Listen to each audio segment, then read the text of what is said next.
Bismillahirrahmanirrahim. Masya Allah. Pada saya. Assalamualaikum warahmatullahi wabarakatuh. Alhamdulillah tidak terpikir sama sekali, tapi Koh Dondi memberitahu bahwa beliau ingin silaturahim ke Darut Tauhid. Allah lah yang maha mengatur segala-galanya. Alhamdulillah kelihatannya beliau capek tapi tetap mau hadir. You understand? No, it's okay. That's why I feel free to. Alhamdulillah beliau dikarunia Allah banyak ujiannya, berarti banyak nikmat dengan menguasai 5 bahasa, hafal Quran, hafal hadis. Dulu ada Ahmad Dedat juniornya tapi plus, dan mudah-mudahan kehadiran beliau ke Indonesia penuh manfaat. Thank you for coming. We are neighbor in Putrajaya.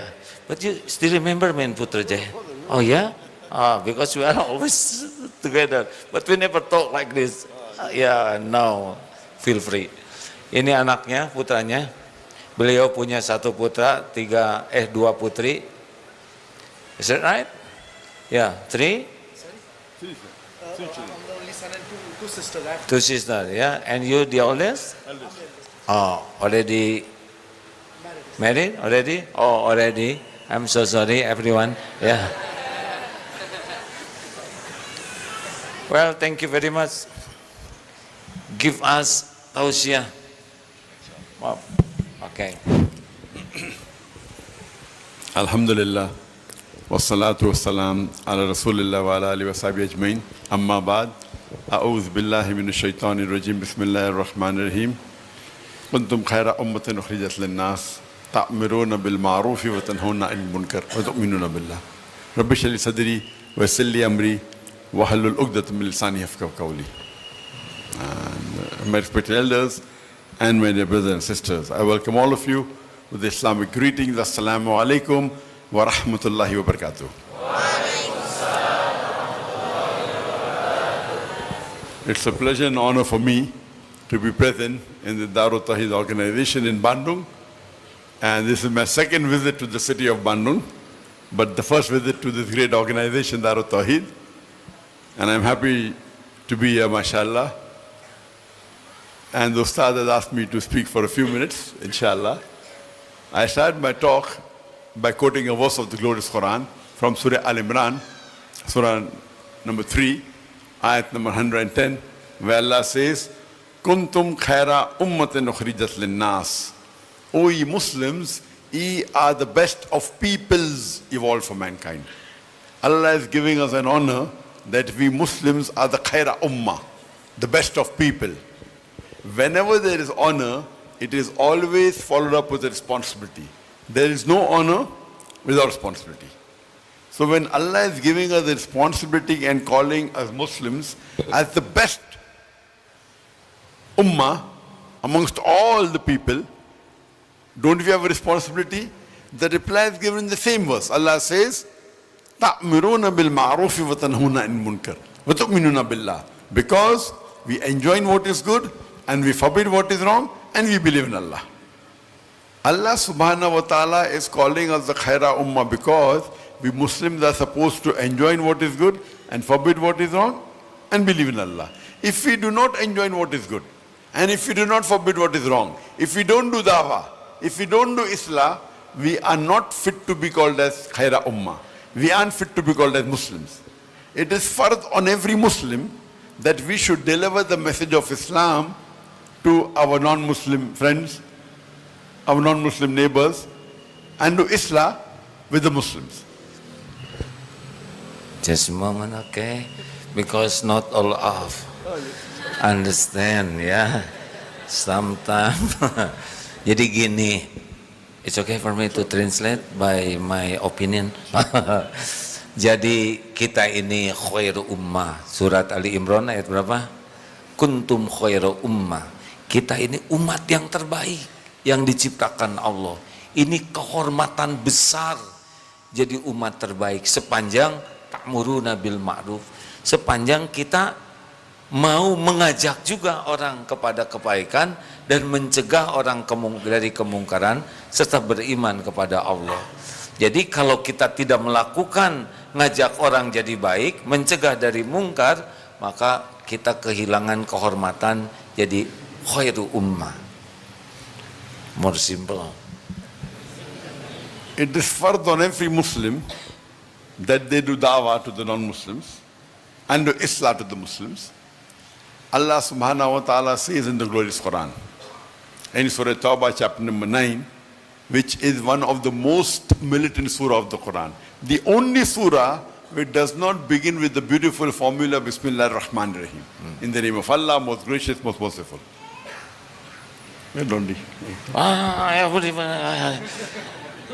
It is Professor Budi Faisal, one of pembina apa?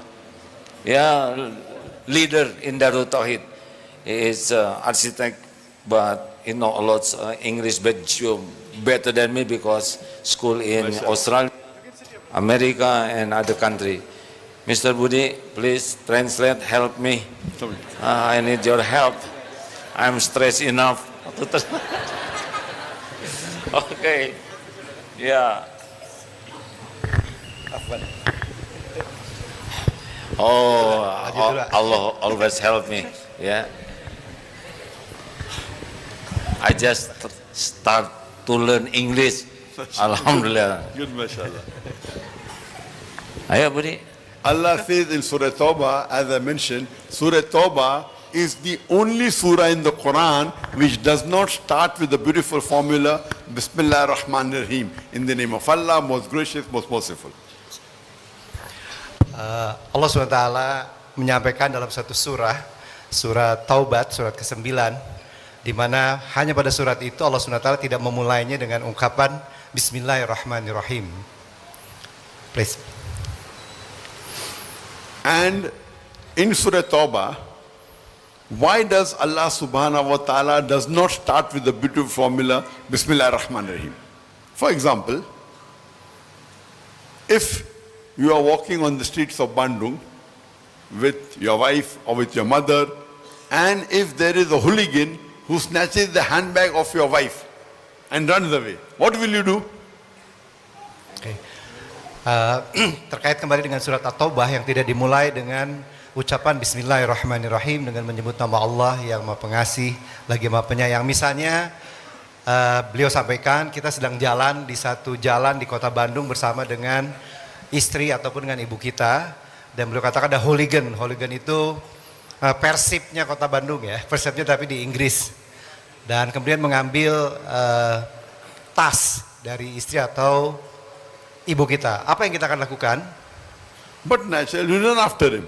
When you catch up with him, you will not say, Assalamu alaikum rahmatullahi barakatuh. You will not say that, Bismillah ar-Rahman ar-Rahim. You will get down to the subject directly. Hey, mister, give me back the handbag, otherwise I'll break your neck. Hey, mister, give me back the handbag, I will break your arm. You will get down to the subject directly. Tentu kita tidak akan bermanis-manis dengan orang yang mengambil tas dari tangan istri dan atau ibu kita. Tentu kita tidak akan menyampaikan Assalamualaikum, Bismillahirrahmanirrahim. Tidak, tentu kita tidak akan melakukan itu. Bahkan kita langsung dengan tegas meminta tas itu kembali. So in Surah Tawbah, there is a peace treaty between the Muslims and the mushriks of Makkah. And this peace treaty was unilaterally broken by the mushriks of Makkah. So Allah subhanahu wa ta'ala is giving a warning to the mushriks that put things straight in 4 months' time, otherwise a declaration of war. And when Allah talks about declaration of war, He comes to the subject directly. No Bismillah required. Ya, ini terkait dengan kisah Peace Treaty Hudaybiyah, you mean? You mean the Peace Treaty is the Hudaybiyah? Hudaybiyah, ya? Is that right? The Hudaybiyah Yes. Treaty, ya? Yes. Ini terkait dengan kisah ketika pada waktu itu perjanjian antara kaum muslimin dengan kaum Quraisy Mekah yang tadi disebutkan Peace Treaty, perjanjian perdamaian terkait dengan perjanjian Hudaybiyah. Nah, ini mungkin nanti dilanjutkan ya, apa yang akan terjadi setelah perjanjian ini. Please continue. But by the time Allah subhanahu wa ta'ala reaches verse number 24, now He's talking to us Muslims. He's addressing us. And Allah says, Qul in kana abaukum. Say whether it be for fathers, wa abnaukum, or your sons, wa azwajukum, or your spouses, your wives or husbands, wa ashiratukum, or your relatives. Ya, dalam surat At-Taubah ayat 24 Allah SWT juga berfirman kurang lebih maknanya, seandainya ayah-ayah kalian, anak-anak kalian, istri-istri kalian. Okay, continue. Finish the surah. You haven't Very finished the long. surah? Oh, No, if I say you won't be able to understand. oh, okay. Small. Okay. Long verse. Okay. So you translate the first part, then I'll Okay, that you ya ayyuhalladzina amanu wa Qul in kana aba'ukum wa abna'ukum wa ikhwanukum wa azwajukum wa ashiratukum. Wahai orang yang beriman, seandainya kul ingkana abaukum, ayah-ayah kalian, wa abnaukum, anak-anak kalian, izat wa azwajukum, istri-istri kalian, and Wa then ashiratukum. wa ashiratukum, Your relatives. Your Ah, relatives. keluarga kalian. Okay. And Allah continues, what are your consideration? Are they your fathers? Are they your sons? Are they your wives? Are they your relatives? What is the consideration? Are they your brothers? Wa ikhwanukum? Allah continues, wa amwalun iktaraftumuha wa tijaratun takshawna kasada wa masakinu tarzawnaha. The wealth you have amassed, the business in which you deal, the house in which you live. Allah is asking, what are your considerations? Lanjutan dari ayat yang sama dalam surat At-Taubah ayat 24, harta-harta kalian yang kalian khawatirkan, rumah-rumah kalian yang akan khawatirkan. Saya tidak bisa menerjemahkan secara detail ya, takut salah ayatnya. Tapi intinya Allah SWT beliau sampaikan, menyampaikan apa pertimbangan kalian terkait dengan tadi yang disampaikan di pertama. Allah says, if you love all these 8 things, your fathers, your sons, your brothers, your wives, your relatives, the wealth you have amassed, the business in which you deal, the house in which you live, if you love all these 8 things more than Allah, more than His Rasul, more than doing jihad in His way, Allah says, fatarabbasu, wait, hatta ya'ti Allah bi amri, until Allah brings about His decision to you. Wallahu la yahdil fasiqin. And Allah guides not the fasiq people. Seandainya yang tadi semua, saya baca artinya. Lanjutannya tadi ya, tadi mulai dari awal, katakanlah jika bapak-bapakmu, anak-anakmu, saudara-saudaramu, pasangan-pasanganmu, keluargamu, harta kekayaan yang kamu usahakan, perniagaan yang kamu khawatirkan, kerugiannya, serta tempat tinggal yang kamu sukai, lebih kamu cintai daripada Allah dan Rasulnya, dan daripada berjihad di jalannya, tunggulah sampai Allah mendatangkan keputusannya. Allah tidak memberi petunjuk kepada kaum yang fasik. Surat At-Taubah ayat 24 ya. So Allah is giving us the warning to the Muslims in Surah Tawbah chapter 9 verse 24. That means you have to love Allah, His Rasul, and doing jihad in the way of Allah. Now the jihad is dawah. Convey the message of Islam to your non-Muslim brothers, non-Muslim friends. Ya. Di sini Allah memperingatkan kepada kita ya, apabila semua itu lebih dicintai dibandingkan berjihad di jalan Allah. Dan saat ini jihad adalah salah satu jihad yang terbaik menurut beliau adalah dakwah dengan cara menyampaikan pesan kepada non-muslim, saudara-saudara, teman-teman, dan terhadap saudara-saudara kita dan juga teman-teman kita yang non-muslim. Terima kasih. I'm asking a question. Suppose your neighbor, when you go to office, your neighbor abuses your mother, uses foul language against your mother. When you come back home and you come to know, what will you do to him? Seandainya tetangga kalian datang kepada office, to your When office, you go to the office, ketika your kita neighbor datang, abuses your mother. ya, ketika kita Foul datang language. kita keluar ke kantor, ternyata tetangga kita Abuses the mother. abuses itu Foul language. mengganggu lah, Foul. mengganggu ya, mengganggu ibu kita. Apa yang harus kita lakukan? Yes. What will you do? Apa yang harus kita lakukan bila tetangga tadi mengganggu ibu What kita? will you do? Reply. Minta dijawab. Apa yang harus kita lakukan? Huh? kick. Kick, okay? Iya, Kick. oke. Only kick. Only kick. Ada lagi selain ditendang, diapain lagi? What will you do? Apa? Fight. Fight. Okay. What else? What will you do? What will you do? Punch. What will you do?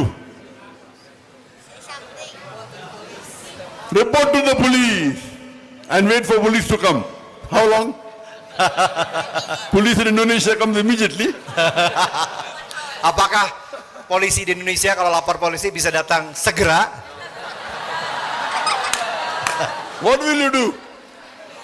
Apa yang akan kita lakukan? Ada lagi? Apa yang harus kita lakukan atau apa yang kita akan lakukan? Apa, Pak? Apa membela ya? Means, Defense our mother.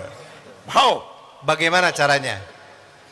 Because we are going to the office, right? Yes, so when you come karena back kita and pergi you come ke to know kita pergi ke that your neighbor kantor abused your mother without any reason.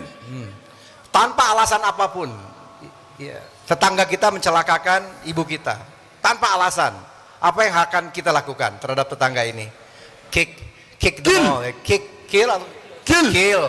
Kill direct, mashallah. Someone wants to punch, someone wants to hit, To kick. someone wants to kick. And then to kill. Kill. Okay. Fire. We Muslims, we love our mother. Correct? Yes or no? We love our mother or not? We love. All of us love our mother, correct? Okay, now let me ask you one question. That who do you love the most in this world? Number one. Siapa yang Muslims, who do the Muslims love maximum in the world? Siapa yang harus paling kita cintai di dunia ini? Nomor satu, siapa yang paling kita harus cintai? Allah. Very good. 100 marks. We love Allah the most, correct? Correct. We love Allah most.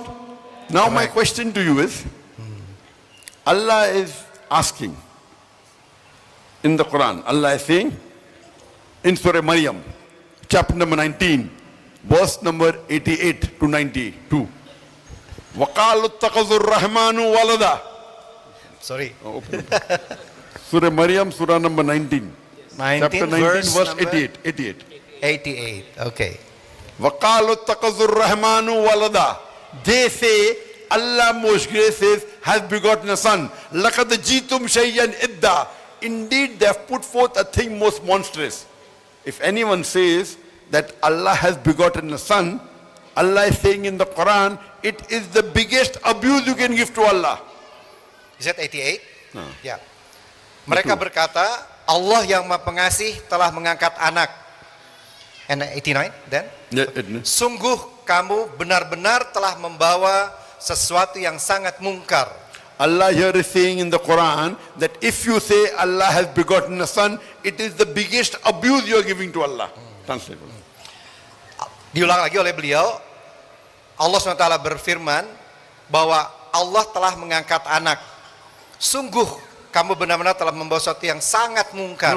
That is the translation. I'm giving tafsir now. Okay. So after you finish translation, Okay. you have to translate me. Yeah, okay. Not that. Okay.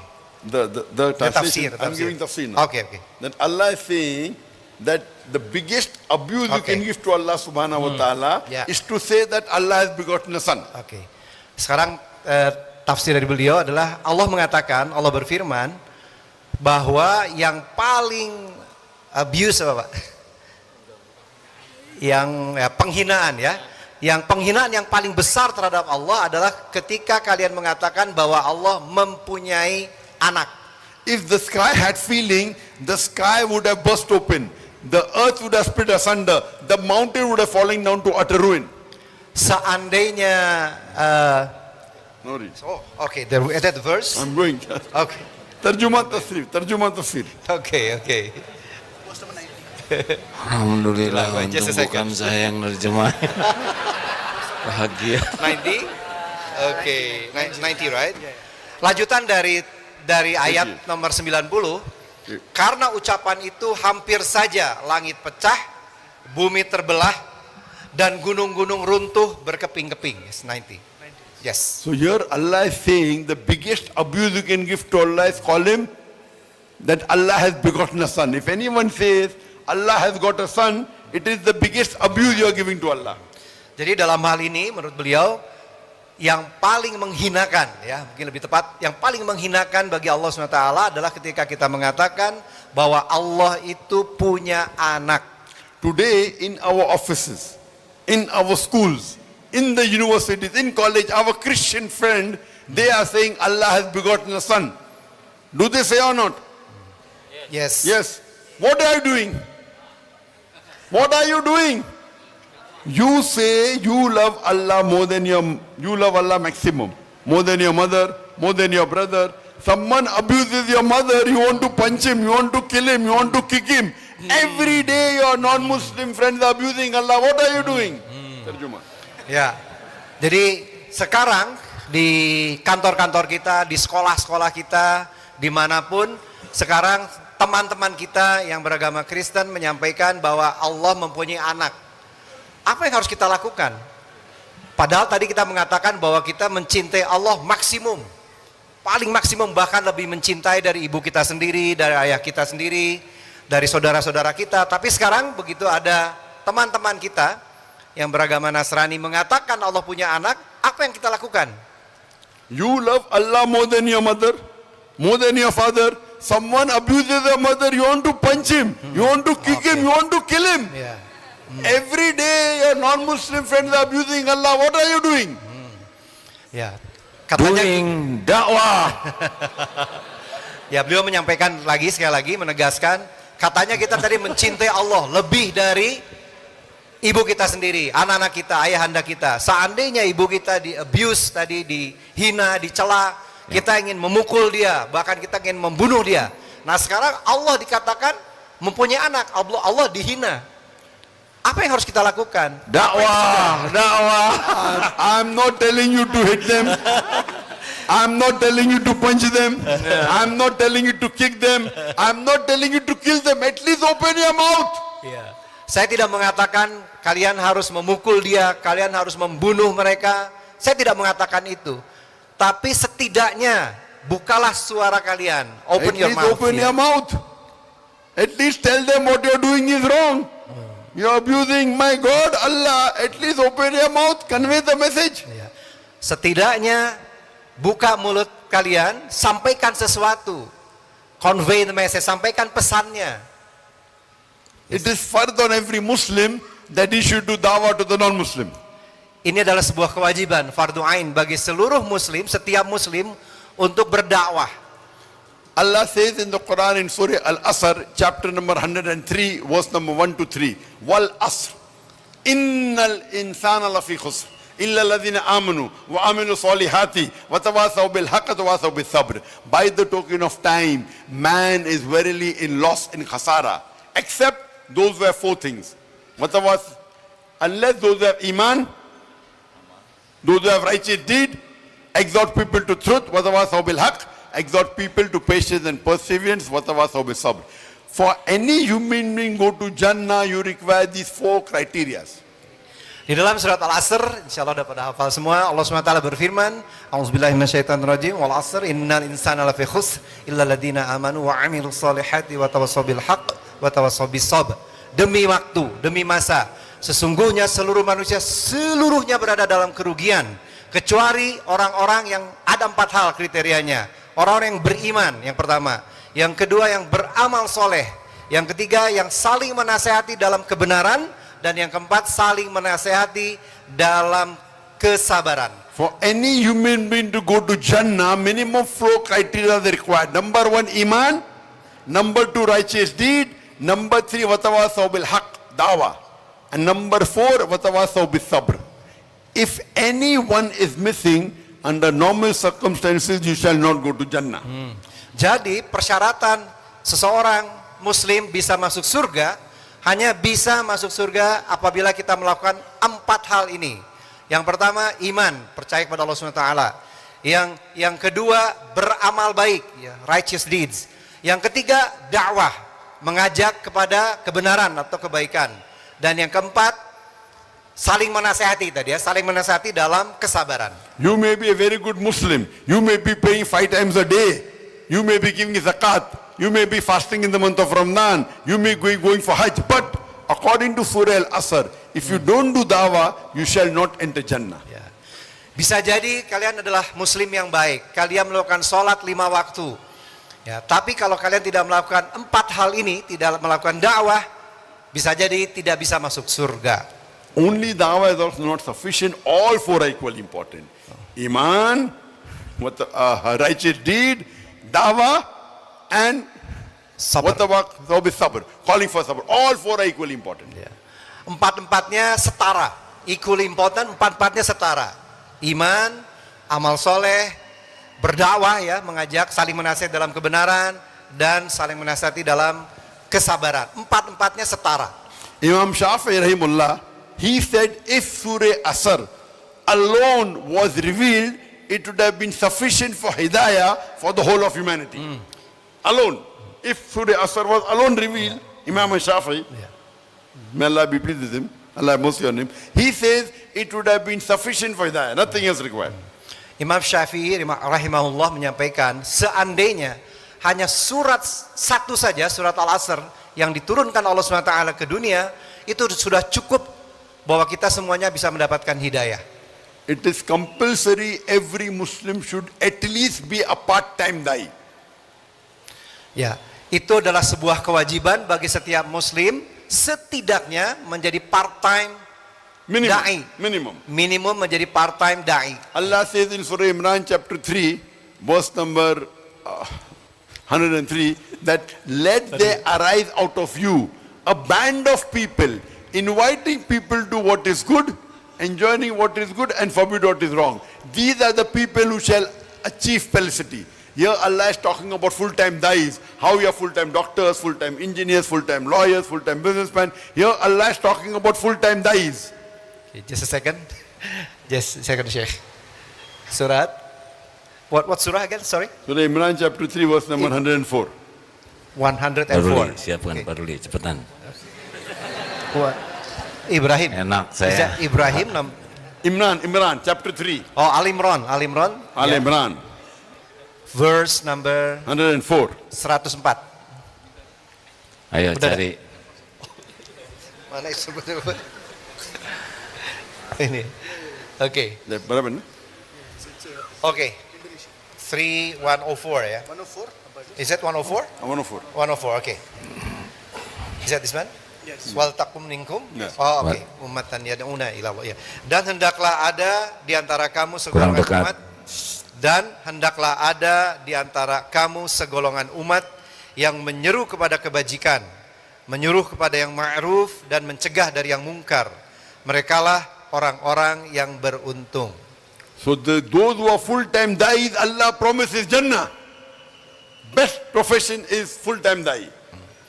Jadi bagi siapa saja yang menjadi full-time da'i, Allah SWT telah menjanjikan masuk surga. Dan itu hanya bagi seorang full-time da'i. We have full-time doctors, full-time engineers. How many full-time da'is we have? Who are traveling, like Ustad. How many we have? Very few. Like Ustad traveling how many few? We require much more. Ya, kita banyak yang menjadi full-time dokter, full-time insinyur. Tapi berapa banyak yang menjadi full-time da'i? Seperti Agi maksudnya, Ustaz yang traveling kemana-mana berdakwah. Ya. I would like to end my talk with the verse of the Quran where Allah says da'i is the best profession. Allah says in Surah Fusilat, chapter number 41, verse number 33, وَمَنْ أَحْسَنُ قَالَ مِمَّنْ ضَاءِ اللَّهِ وَعَمِلُ صَالِحًا وَقَالَ إِنَّنِي مِنَ الْمُسْلِمِينَ. Who is better in speech than one who invites to the way of thy Lord, works righteousness and says that I am a Muslim. وَآخِرُ الدَّعْوَانَ الْحَمْدُ لِلَّهِ رَبِّ الْعَالَمِينَ. Baik, akhir dari ceramah saya ini saya tutup dengan surat Al-Fussilat ayat 33. A'udzubillahi minasyaitonirrajim. Wa man ahsanu qawlan mimman da'a ila Allah wa 'amila shalihan wa qala innani minal muslimin. Kurang lebih maknanya, siapakah yang lebih baik perkataannya daripada orang yang menyeru kepada Allah, mengerjakan amal yang soleh dan berkata, sesungguhnya aku termasuk orang-orang yang menyerahkan diri. Surat Fussilat ayat 33. Masya Allah. Halo sih. Thank you very much ya. Rekan-rekan sekalian, tidak ada yang kebetulan. Terjemah, betul. Okay, dear brothers and sisters, there is nothing coincidence in this world. Do such yet, Sheikh. Yes. Lanjut. Tidak terpikirkan. Yeah. I haven't thinking about this, never thinking about this, never thought, Tidak juga direncanakan. never plan. I never planned this one. Yes. Tapi terjadi hari ini. But Happen today. it's happened today. It's happened today. Bisa bahasa Inggris ya. Syekh bisa menyampaikan tausiah di sini. Yeah, Sheikh can convey the message to all of us now. I hear you are very tired and no time to talk. And you say that over there, but Allah wants to. Not because the people, because Allah. Thank you very much. They love because of Allah. Ya, Masya Allah. Jadi betul-betul ini adalah rencana Allah ya. Bagaimana Allah plan, we can meet together. We are. I gave my talk yesterday, Yes. 5 hours. Yeah. From that time I have not slept. Not sleep. Allah. We came full night awake Masya because we Allah. were doing the programming of the stage. Masya Allah. Then maybe 20 minutes, Ya, Masya then caught the plane and then Masya on the phone. Allah. Masya Allah. Masya Allah. Beliau asalnya benar-benar capek. Sudah katanya. Tapi I told him, Yeah. many people waiting for you. Yeah, yeah. Love you. I love them too. He said, from deep in our heart, I love you all. Isn't that? Terima kasih hadirin sekalian. Sejujurnya kami ini bertetangga ya di Putrajaya. We are neighbor in Putrajaya many times. We just stay together. But baru sekarang bisa ngobrol panjang lebar seperti ini. Masya Allah. Maybe next time. That's mean, insya Allah in Sunday I'm going to Perth. And your motivation makes my spirit to do da'wah over there is more powerful. Thank you very much. Masya Allah. Jadi hari Ahad saya berangkat ke Perth selama 8 hari for 8 days stay over there, and then many program, and now my spirit is more powerful than before. Thank you very much. Yeah. Do you understand? Yes, I stand under you. It's okay. Yeah. Can you entertain some questions? Thank you very much. Oh ya, sekaligus diperkenalkan kepada para santri, Mr. Budi Faisal, Professor Candidate, insyaAllah Professor in ITB as soon as possible. Kalau nanti saya berangkat dan mungkin beberapa waktu tidak di Indonesia karena tugas dakwah di luar, maka Abudi dengan Adeda adalah penanggung jawab Darul Tauhid ini. He is the candidate to responsible of Darul Tauhid. He can, yeah, he can talk in English better than me. Masya Allah. And his experience more deeper and powerful.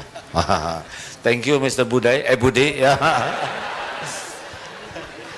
If I'm going to another country, he can take responsible of this pesantren. Ya. Jadi sudah dengar sendiri kan? Ya. Nanti tuntut untuk bisa ceramah malam Jumat maupun hari Jumat. Beliau ingin ada pertanyaan, satu dari laki-laki, satu dari perempuan. Okay, any or any question? Any for lady, any for ikhwan. Ya. Yeah. Hanya satu dari ikhwan, satu dari akhwat. You can just Okay, choose. bagus. Satu ya, satu. Kemudian akhwat, satu. Beliau satu akhwat, satu ikhwan. Ada pertanyaan dari akhwat? Yang Okay, data yang susah, sebelah sana. it's difficult to throw which one? mikrofon. Oke, yang satu yang adik dulu saya. Boleh berdiri dan mungkin sampaikan nama dan langsung pertanyaannya. Adik silahkan. Ya. Perkenalkan, nama saya Yusuf Iskandar, saya dari Universitas Pendidikan Indonesia. Saya ingin bertanya, dalam Al-Quran Allah menjanjikan umatnya surga. Nah, dalam surga itu kan kita tidak dapat merasakan rasa sakit serta tidak ada kejahatan. Pertanyaan saya, apakah kita akan merasakan kenikmatan sehat dan mengetahui akan kejahatan tanpa rasa sakit dan kejahatan tersebut, dan apakah kita akan hidup seperti patung atau merasa bosan jika hidup tanpa tantangan atau rintangan? Oke. It's translate is very important, you know. Yes, yes. About life in Jannah, in Jannah, in the heaven. Without pain, challenge. without pain, without chance. without challenge. Yeah. Yeah, this question is, his name is Iskandar. He is a student in It's going to University be of High boring or not? Education University. And he said, as we know that in the Quran, Allah subhanahu wa ta'ala says in the Quran that in Jannah, in the heaven, we will feel happy, always happy. And we will no feeling pain at all. No pain at all. No challenge. So, but according to him, if we're always happy, we cannot feel any pain at all, then there is no challenge. It is like a robot. What do you think about that? That's a very good Boring. question. That always happy, boring. So if you read the hadith of our beloved Muhammad Sallallahu Alaihi Wasallam, we are always happy, but there is also higher level of happiness. And the highest level of happiness in Jannah is seeing the wajh of Allah, seeing the face of Allah. Mashallah. So you're always happy, Mashallah. but highest level is, so you will be craving, when will I see the face of Allah? MashaAllah. Always happy, but this is more happy. So minimum is happy, but something like more happy, so you'll wait to see the wajh of Allah. So that is what every person in Jannah would want to see, the face of Allah, which you won't see always. It hadith says Allah will appear on Friday. So there are various hadith. So we long to see the face of Allah. But there is no challenge, he says. According to him, there is no challenge. No, Because this is a challenge. This is a the desire. challenge, oh, Not desire. challenge. Oh, okay. Dalam, ya. The desire. So beliau menjawabnya dalam sebuah hadis yang beliau sampaikan bahwa ada tingkat yang lebih tinggi dari sekedar bahagia. Ya, But this is more happiness. ya. Ada tingkat yang lebih yang lebih baik lagi, yang lebih hebat, lebih tinggi dari kebahagiaan yang sudah kita rasakan di dunia ini. Sebahagianya kita di dunia, ada yang jauh lebih tinggi dari itu, dan itu adalah berada di surga dengan melihat wajah Allah SWT. Itulah tingkat kebahagiaan yang paling tinggi. Oke. Inshallah, last question from sisters. Once from sisters. Sister, which one? Any sister, yes. Silakan saja ya. Oh itu. Yes, sir. Oke, boleh dibantu mic-nya panitia. Yes, Ya. sister. Oh yes, silakan. Assalamualaikum, Doctor. Waalaikumsalam. It's such an honor to finally meet you. My pleasure. I've watched you since I was 5 years old to 10 years old. Mashallah. And there's one question that always stick in my mind whenever I saw you in poster or videos. How do you maintain yourself in this beautiful religion when you also read other holy book like Bible, Veda, Tripitaka, Bhagavad Gita, and etc.? That's all. Thank you. Let Sorry, me, what's the question? How do you? How do you maintain staying at this religion with Iman when you also read other book, other holy book like Holy Bible and many more? Terjemah. Boleh silakan langsung terjemahkan pertanyaannya dalam bahasa ya. Indonesia. Bentar. Jadi pertanyaan saya, bagaimana Dr. Zakir Naik itu tetap bertahan dengan imannya di dalam Islam, sedangkan sedangkan membaca buku kitab agama lainnya, gitu. Sisters ask the question that how I remain in Iman after reading, besides Quran, Bible, Old Testament, New Testament, Bhagavad Gita, Ramayana, Veda, how do I remain in Iman? I was a Muslim because my father was a Muslim initially. Till the age of 19, I was a Muslim because father was a Muslim, just following blindly, like most of them. Then I met Sheikh Ahmad Didat, he inspired me, and I started doing dawah. Then I started reading other scriptures. When I read other scriptures, now I'm a Muslim by choice. Because I've read Bible, I've read Veda, I've read Ramayana, I've read Mahabharata. Now, after comparing, I am now Muslim by choice. Ya, saya adalah seorang Muslim terlahir sebagai seorang Muslim. Keluarga saya seorang Muslim. Tapi kemudian saya terinspirasi oleh Syekh Ahmad Didat. Sehingga saya kemudian belajar ilmu perbandingan agama. Saya baca Bible, saya baca Veda, saya baca berbagai macam kitab suci dari agama-agama lain atau kepercayaan-kepercayaan lain. Karena saya membandingkan berbagai macam kitab-kitab tersebut, sekarang saya bukan seorang Muslim keturunan. Saya adalah sebagai seorang Muslim karena saya memilih Islam, bukan lagi keturunan. Dengan apa? Dengan kesadaran penuh, kira-kira begitu. Sisters asking me, how do I maintain my iman? Not maintain. My iman has gone very high now. And I challenge, anyone show me a better religion, Islam, I will convert. I'm so convinced with Islam, with logic and reason, I tell anyone show me better book than the Quran, I will convert. Others cannot say because they don't have comparative religion. I tell you, show me a book better than the Quran, show me a religion better than Islam, I'm ready to accept Islam. I'm ready to change my religion. The sister tadi bertanya pada saya bagaimana saya menjaga keimanan saya. Saya insya Allah bukan menjaga sekarang. Saya insya Allah berada dalam keimanan yang sangat tinggi, sangat kuat. Siapapun yang dapat menunjukkan kitab yang lebih baik dari Quran, siapapun yang dapat menunjukkan kepada saya ada agama lain yang lebih baik dari Islam, saya bersedia masuk agama itu. Tapi saya yakin, seyakin-yakinnya bahwa Al-Quran adalah yang terbaik, Islam adalah agama terbaik. Ya. Masya Allah, Alhamdulillah. Now my time to ask you something. Ya. Question answer over. Question answer over.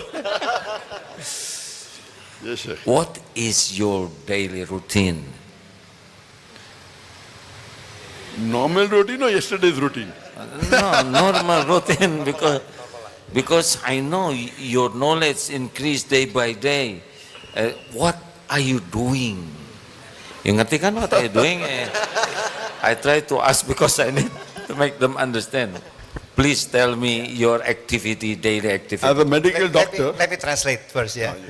Pak Gurunda AA bertanya kepada beliau, kepada dokter, bagaimana kehidupan sehari-harinya dalam keseharian ini, dalam keseharian. Seperti apa sih? Kok bisa seperti ini ya? Semakin lama semakin baik, semakin lama semakin kuat begitu. Bagaimana keseharian beliau? That's right. as a medical doctor, I know that a human being should sleep for 7 to 9 hours a day, average. You cannot, if you sleep less than 7 hours, you cannot function normally. Oke. Sebagai seorang dokter ya, medical doctor, beliau tahu bahwa bagi seseorang siapapun tidur itu sebaiknya antara 7 sampai 9 jam sehari. Kalau kurang dari 7 jam, biasanya tubuh kita tidak berfungsi baik. Yes. If you sleep less than 7 hours a day, you cannot function normally. There is only 1 in 200 people, 0.5%, who can sleep 6.5 hours and 6 hours and can function normally. 1 out of 200, 0.5%.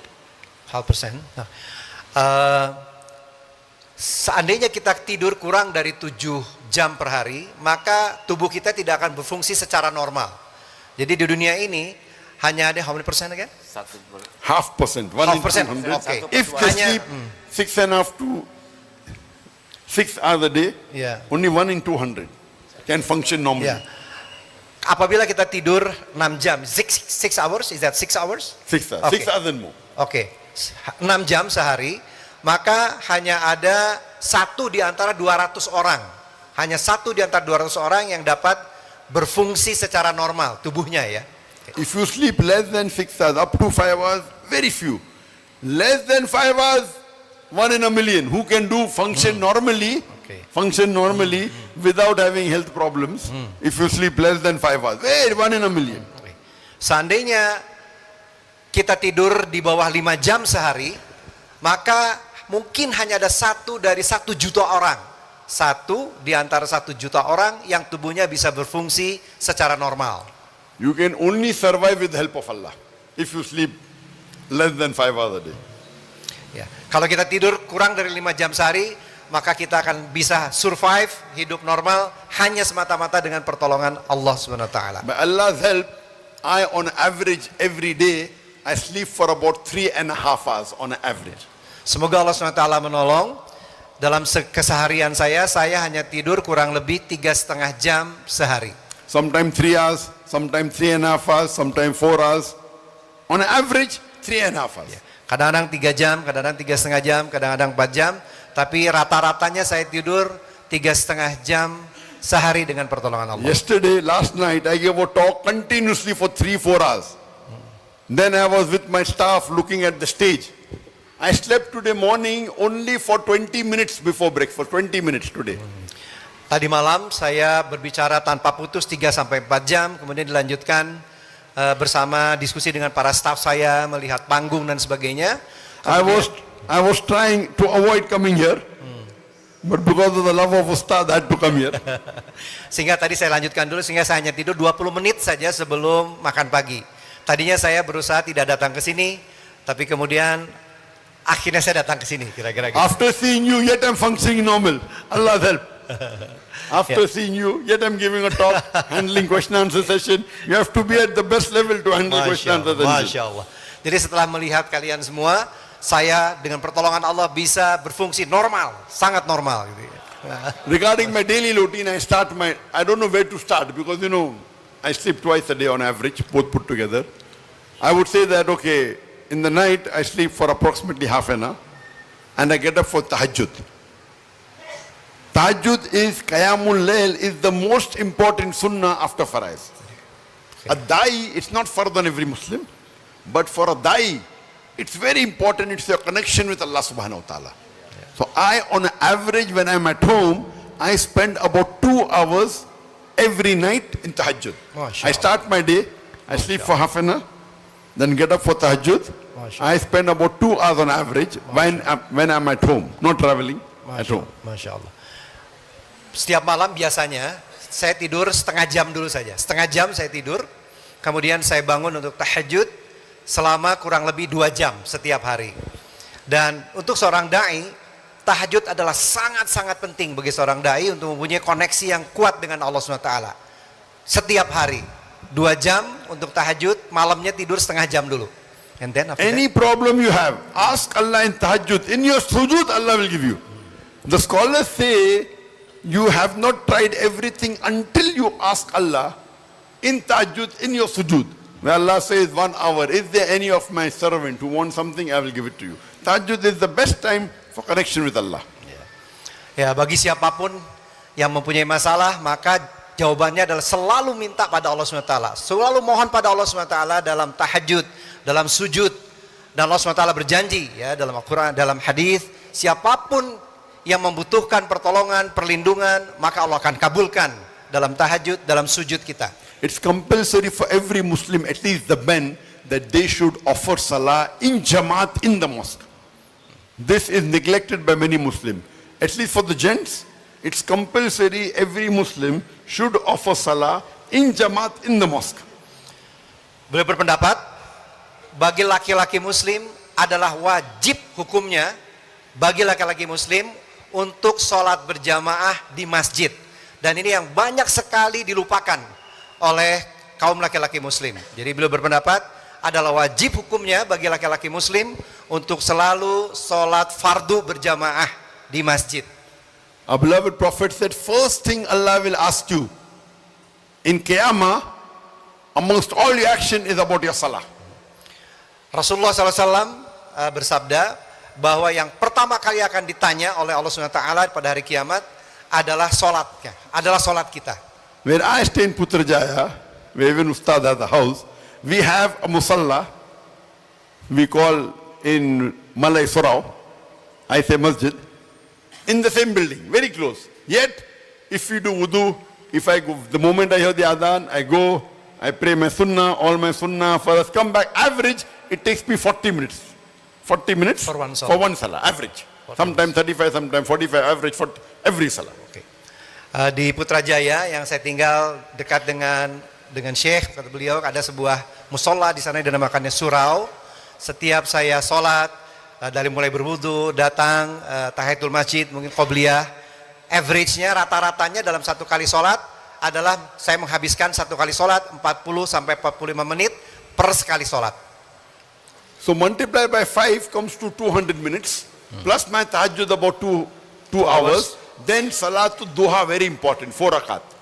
Add that about 20 minutes. All put together on average every day, I pray for about 5 to 5.5 hours, average. 5 to 5.5 hours.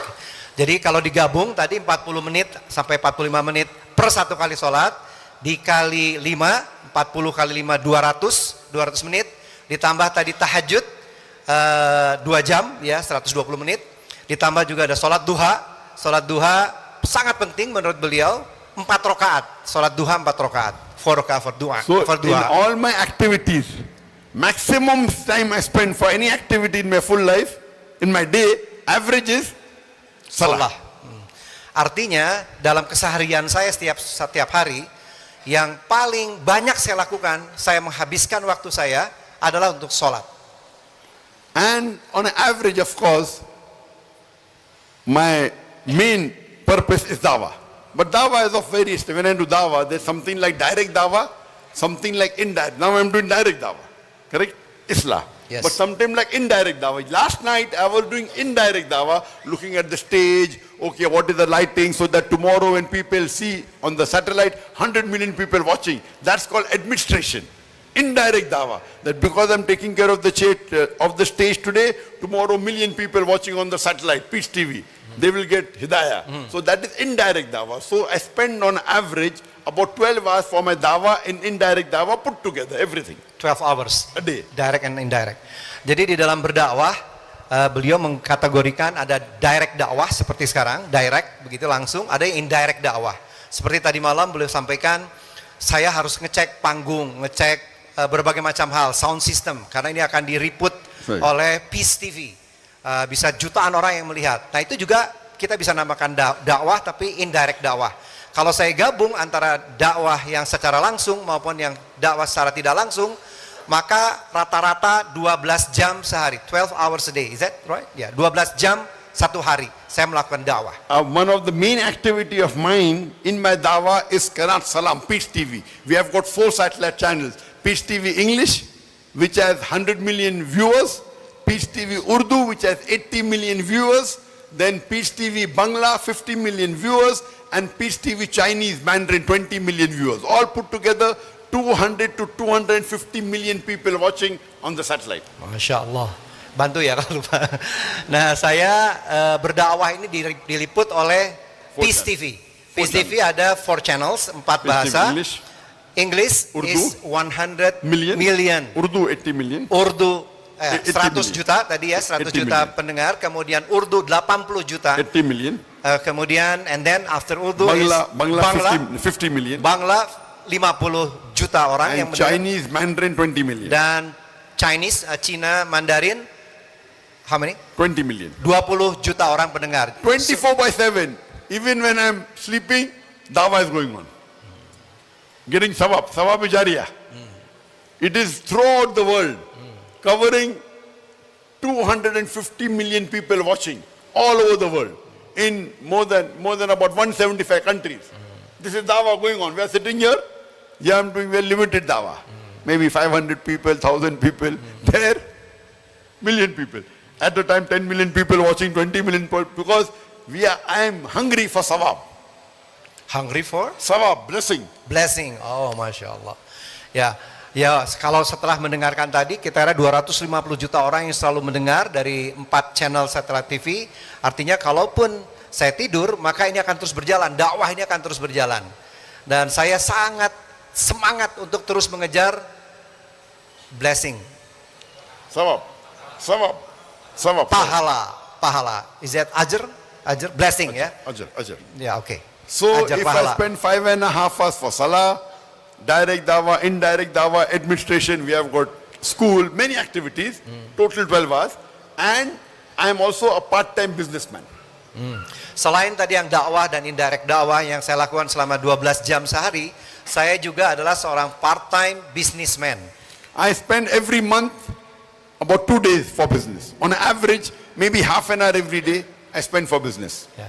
Jadi dalam 1 bulan saya menghabiskan 2 hari untuk bisnis, 2 days a month. Like how Ustad says, we should be like that, not like that. Seperti yang Gurunda sampaikan, tangan kita harus di atas, bukan tangan kita di bawah. So we have about 10 businesses, personal businesses. I spend only half an hour a day managing all this, only half an hour. Because I'm a full-time da'i and a part-time businessman. Ya. Half an hour per day? One day. One day, Only. half an hour. Yes, Ya. average. Oke, jadi rata-rata saya menghabiskan hanya 1,5 jam saja sehari, dan itu pun hanya 2 hari dalam 1 bulan. Jadi belum sampaikan saya insya Allah seorang full-time da'i dan part-time businessman. And in business, best is make Allah your business partner. Dan sebaik-baik di dalam bisnis adalah menjadikan Allah SWT sebagai mitra bisnis kita. When my son started doing business 2-3 years back, I told him make Allah your business partner. And when you make Allah business partner, you can't make him a small partner. You can't make him a small partner. You have to make him a major partner. So I told my son, when you make Allah your partner, minimum give 51% of your profit in charity to Allah subhanahu wa ta'ala. Minimum. Minimum. Apabila kita menjadikan Allah sebagai mitra bisnis kita, maka kita perlu menjadikan mitra bisnis ini sesuatu yang sangat mulia. Harus sangat kita muliakan. Karenanya, dalam berbisnis dengan Allah SWT, saya minimum memberikan 51% dari keuntungan untuk Allah SWT. It's not fard, huh? Fard is 2.5% zakat Ini bukan wajib ya. of your nisab level excess. This is my suggestion, afzal. It's not fard. And of course, I am a veteran, I am old timer. I give more. But for my son, he's new. So minimum 51%. See, he's tired. Oh, he was with me awake. I'm training him now. Ya, Inshallah. ya, beliau sampaikan ya ini anak saya pemula, masih pemula dalam berbisnis. Jadi itu buat anak saya 51%. Kalau saya udah lebih senior, saya harus lebih besar dari 51%. Allah says in the Quran in Surah Baqarah chapter 2 verse number 261. Terjemah. If you give one corn, Surah Al-Baqarah Surah verse Baqarah chapter 2 verse number 261. 261. If you give one grain in the way of Allah, Allah will give you 7 year, 7 buta. Every year will have 100 grain. That means you put one Jazakallah grain in the way of Allah, Allah will give you 700 grain. 700 times profit. In English terminology, 70,000%. Dalam surat Al-Baqarah, surat kedua, ayat 261, Allah SWT berfirman, kurang lebih maknanya. Perumpamaan nafkah yang dikeluarkan oleh Allah, oleh orang-orang yang menafkahkan hartanya di jalan Allah adalah bagaikan dengan sebutir benih yang menumbuhkan 7 bulir, pada tiap-tiap bulir 100 biji. Allah melipat gandakan ganjaran bagi siapa yang Dia kehendaki, dan Allah Maha luas karunia-Nya, lagi Maha mengetahui. No, tafsir. One grain you give, Allah gives you 700 grain. Tafsir dari beliau, apabila kita memberikan 1 benih saja, artinya Allah membalas dengan 700 benih. 700 times profit. 700 keuntungan. In business terminology, 70,000% profit. Nah, dalam terminologi bisnis, dalam istilah bisnis, artinya apabila kita tadi melakukan tadi, akan mendapatkan 70% keuntungan, profit. 70% profit di dalam bisnis. Kalau kita tadi melakukan Normally when you tadi, do business, how much profit you get? 10%, 20%, 30%, 40%, 50%, how much? Here Allah is saying 70,000% profit. oh 70,000, sorry. 70,000. Oke, saya you made it koreksi. less. Yes. You made less. Yes, I made less. You don't have faith in Allah. Terjemah. Ya, tadi saya koreksi dulu. 70,000 is that? 70,000. 70,000% keuntungan. 70,000% keuntungan. Which business you get so much? Ya, yang biasanya kalau kita tadi berbisnis paling dapat keuntungan 10%, 20%, 30%, 40%, 50%. Tapi dengan Allah SWT, dengan ayat tadi Al-Baqarah 261, kita akan mendapatkan 70,000% profit. So I request you, you start giving charity. Start with, besides your further zakat, start with 10%. Allah will increase your business. Allah will increase your salary. Then you give 15%. Then give 20%. Give 30%. See how Allah, in your balance with you is more. MashaAllah. The more percentage you give to Allah, the money remaining with you increases. Your percentage decreases, but amount increases. Very easy. Do business with Allah. Very easy. Masya Allah. Ya, beliau menyarankan selain yang wajib 2,5%, mari mulai berlatih meningkatkan dari 2,5%, 5%, 10%, 2%. Beliau katakan pasti Allah akan ganti lebih besar lagi, lebih besar lagi, lebih besar lagi. Sebaik-baik berbisnis adalah berbisnis dengan Allah SWT. This was in short about what I do daily. And I have to thank all of you for giving us an opportunity to come here. And may Allah reward all of you, and inshallah, may Allah raise all of us together in Jannah. Masya Allah. Demikianlah keseharian saya.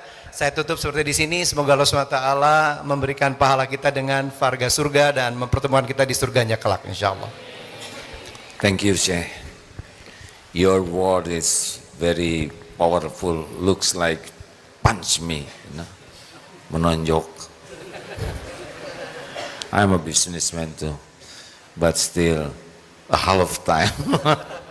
Okay, after I hear a lot from your daily routine, inshallah, looks like Allah give me warning to change my style in my life. Inshallah, I want to follow your lifestyle. Inshallah. Thank you very much, Syekh. Jazakumullah. Thank you everybody. We love you all. terima kasih. Benar-benar saya tahu ketika beliau datang itu sangat lelah ya. Beliau semalam tidak tidur dan ketika diajak bicara. Tapi kalau Allah menghendaki syariatnya saudara ingin dan beliau pun mencintai saudara. Kepada semua jamaah, Koh Dondi mana? Where is Koh Dondi? Where are you? Koh? Ni hao ma? Hao? Ya, nggak duduk di sini. Koh, tunggu sebentar. Ya, Dondi Tan. Ya, Koh Dondi ini hamba Allah yang saya juga termasuk yang banyak melihat. I saw many in his YouTube because give me more enlightenment about how to dakwah to another religion. Terima kasih Koh. Saya dengar dari sekretaris saya, Koh Dondi ngontak katanya, mau ada kunjungan. Saya percaya ini Allah yang mengatur. Terima kasih. Jazakallah khair. Semoga semua pahala mengalir juga kepada Koh Dondi. We are doing doa all pahala. You know pahala? It's okay. Yeah. Reward. Yeah. Yeah, ajr. And also he received this ajr. Yeah, because by him Allah create this Masya Allah lah, gitulah ya. Oke lah, makasih kok. Mungkin akan menyampaikan sesuatu sebelum meninggalkan acara yang fana ini. Baik, izin Agium. Masya Allah, saya senang sekali bisa mempertemukan tokoh seperti Dr. Zakir Naik dan Syekh Farid Naik ke Darut Tauhid. Bertemu dengan Agium langsung, saya sangat senang sekali karena ini adalah kebaikan ya buat kita semua. Dan apa yang sudah disampaikan oleh Dr. Zakir Naik kepada kita semua pada hari ini tentu saja sangat-sangat bermanfaat buat kita. Amin ya, insya Allah ya. Nah, izin mau nitip mengajak saudara-saudara kita semua di sini untuk berbuat kebaikan, boleh Agim? Nah, untuk acara kita membawa Dr. Zakir Naik ke Indonesia ini butuh biaya yang cukup besar. Nah, jadi saya ingin mengajak saudara-saudara kita semua di sini untuk berdonasi. Nah ya, bisa menyalurkan ke Bank Muamalat dengan nomor rekening sacap kaupe. Itu dalam bahasa Hokiannya, bahasa Indonesianya 30 900 atas nama Garda Mu'alaf Indonesia Events. Berapapun yang Bapak Ibu donasikan atau sedekahkan buat acara Dr. Zakir Naik ini, insya Allah akan membawa kebaikan kembali buat kita semua. Dr. Zakir Naik ini datang ke Indonesia berceramah, hanya menggunakan tempat, tapi disiarkan langsung oleh PIS TV yang menonton ratusan juta orang. Ketika ada orang menjemput hidayah, entah di Indonesia atau di belahan bumi yang lain, kita semua yang juga mendapatkan kebaikan, insya Allah. Begitu saja, wabillahi taufiq wal hidayah. Wassalamualaikum warahmatullahi wabarakatuh. Jadi ini bukan untuk beliau, tetapi ini untuk sewa sound system dan sebagainya. Kalau beliau seperti yang diceritakan, ongkos sendiri dan tidak mengharapkan apapun. Terima kasih. Subhanakallahumma bihamdik, asyhadu alla ilaha illa anta astaghfiruka wa atubu ilaik. Assalamualaikum warahmatullahi wabarakatuh.